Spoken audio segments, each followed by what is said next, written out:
Who on this green earth is the Millennial Morron?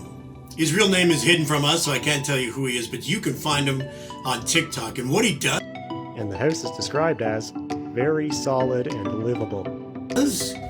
is complain. Really, that's what he does. He's a complainer. One of his latest videos is comparing real estate in the Honduras to the Canadian real estate market. And you can see that there's going to be some trouble here. Recently created a video called Private Islands versus Toronto real estate. Now, if you don't know anything about Canadian real estate, you know that it is ridiculously expensive. Very, very outrageously expensive. So difficult to get into the market. And what the Millennial Morron does, and he knows what his name connotates, is he compares an island state in the Honduras to some shabby Toronto townhouse that you can get. All right, he talks about a key in Honduras that has 2 cabanas, 2 boats, a main house, and anything and everything that you would ever want for island living.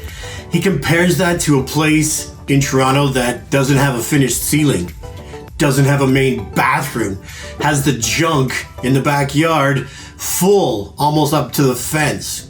Both of them run for $1.8 million. Now, I get $1.8 million is more than any of us can afford. But that contrast between buying an island or buying a crappy townhouse somewhere in Toronto is stark. Listen, a 1,400 square foot in my hometown goes for $697,000. It's unbelievable. Such is the state of real estate in Canada, and the Millennial Morron calls it out. So what can we do about it? Number 1, don't be ashamed of renting. Just rent and enjoy your life. Number 2, make more money.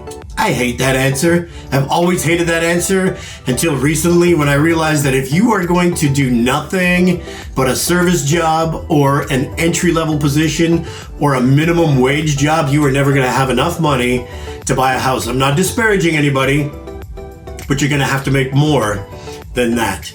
So what do you think? Would you rather live in Honduras on an island for $1.8 million or buy a fixer-upper in Toronto for $1.8 million? Follow me. Tell me what you think in the comments.